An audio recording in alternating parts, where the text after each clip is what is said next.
heroes, the saviors, the victims. Think about it. Now in 2001 and right into 2002, the federal government claims national security and refuses to release 12-plus surveillance camera tapes. What are they hiding? And the feds never tried to use it in court. I mean, if they had McVeigh pulling up alone and bombing the building and it was just a truck bomb, why not use the actual surveillance camera tapes to do it? But they didn't do that. You have to ask yourselves why. What's on that tape? Well, after you've seen all this evidence, it's clear. Federal involvement. Ratcheting up the police state right here in America. Danny Coulson, the FBI's top counterterrorism agent, checked into an Oklahoma City hotel nearly 9 hours before a truck bomb nearly leveled the Alfred P. Murrah Federal Building. The Embassy Suites Hotel receipt of Danny Coulson, the director of the FBI's Terrorist Task Force and founding commander of the Bureau's hostage rescue team, was dated April 19, 1995, with a check-in time of 0:20. That's military time for 12:20 a.m.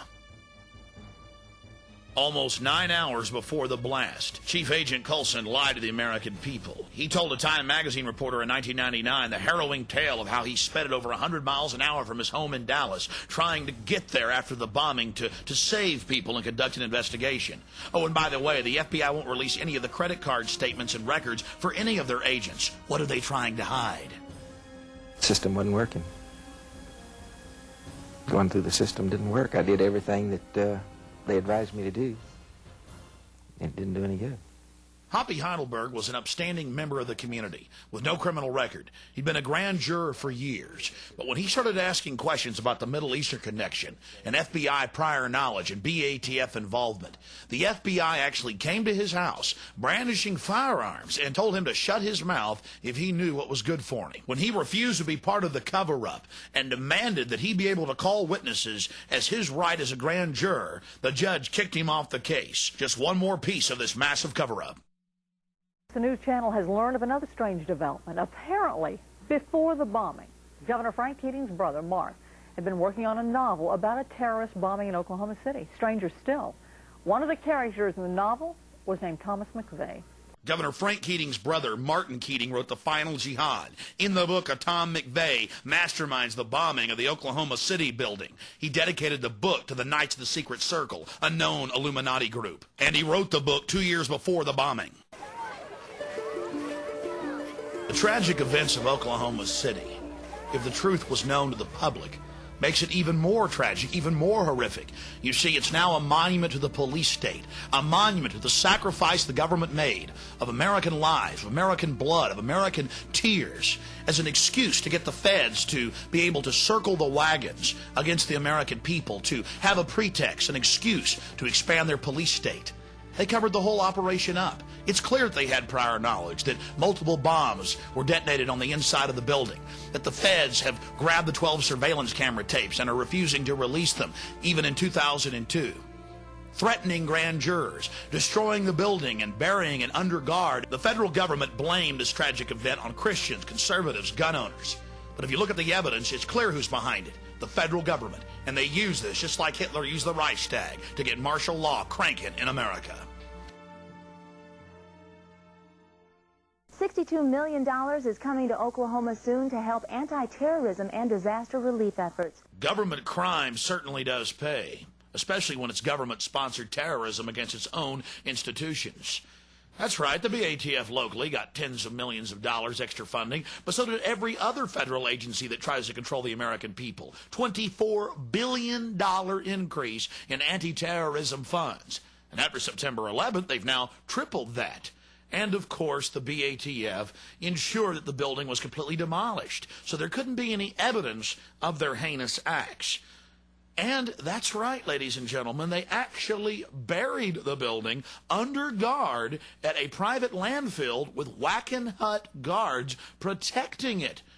From A to Z, federal fingerprints all over it and doing everything they can to suppress the truth. For Bill Clinton, the servant of the New World Order, whose approval rating exploded after the attack, and his attack dog, the butcher of Waco, Reno. She was very happy to blame it on Christians and conservatives and gun owners. It was her excuse to expand federal control over local police and to merge the military with the police in new giant anti-terrorism training camps where the military and the police prepare for mass gun confiscation and extermination of the American people. Evidence of that's coming up later. Oh my God! Oh my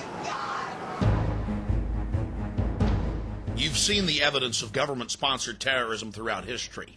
Now let's take a closer look at what happened on September 11th, 2001, and how it's being used to usher in a new world order. What is at stake is more than one small country.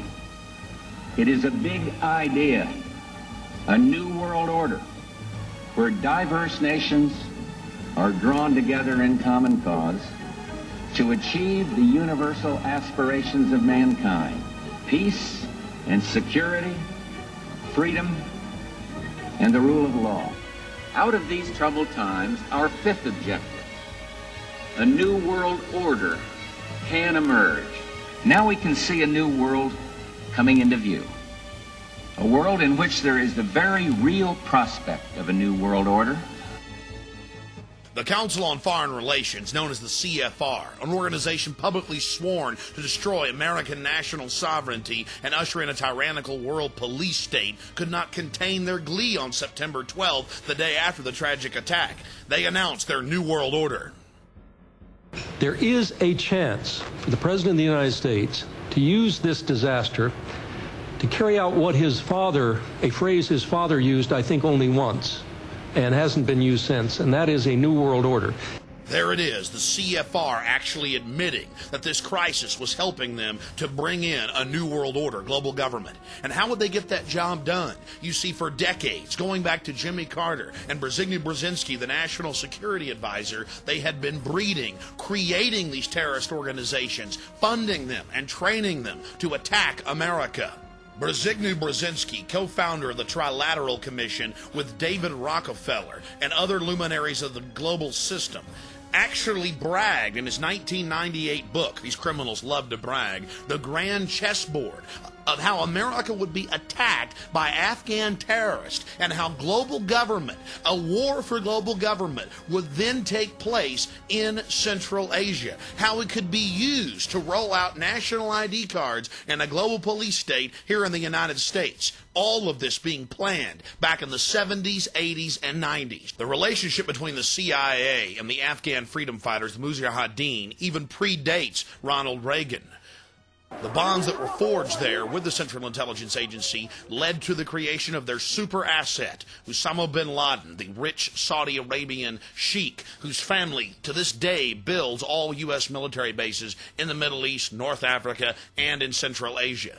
It's on the record that bin Laden's a CIA asset, and every time an American president needs a distraction overseas, a ship or an embassy gets blown up. On October 12, 1998, the USS Cole, while docked at the port of Aden in Yemen, was attacked. 17 Americans were killed, 39 wounded. Sacrificed yet again on the altar of globalism. Just like clockwork, every time Bill Clinton was in trouble, an embassy, a ship, a barracks was blown up. Just like Oklahoma City, the CIA asset bin Laden was delivering time and time again, and Bill Clinton was there protecting him, refusing to allow foreign countries like Sudan, even Iraq, and Afghanistan to give them the files of where al-Qaeda was in the world, and yes, where they were active even in the continental United States. Sudan even offered to arrest bin Laden 3 separate times. Bill Clinton answered by bombing with state-of-the-art cruise missiles their only pharmaceutical plant. Denying Africa desperately needed medicines. You see, in reality, it's a lot bigger than just Republican or Democrat. The reality is the Central Intelligence Agency, controlled by Wall Street, has been grooming this creature and his family over the last 50 years to carry out dangerous projects in the Middle East, Central Asia, and North Africa. Back in 1996, the CIA worked in tandem with Pakistan to create the Taliban. Then in 1998, when the Afghans offered to arrest bin Laden, the CIA responded, publicly telling him to do no such thing. They needed this boogeyman for one more big action, and his family the entire time was being rewarded with giant satellite company deals, oil company mergers, and some of the biggest construction projects in the world. New world coming. America will become increasingly vulnerable to hostile attack on our homeland, and our military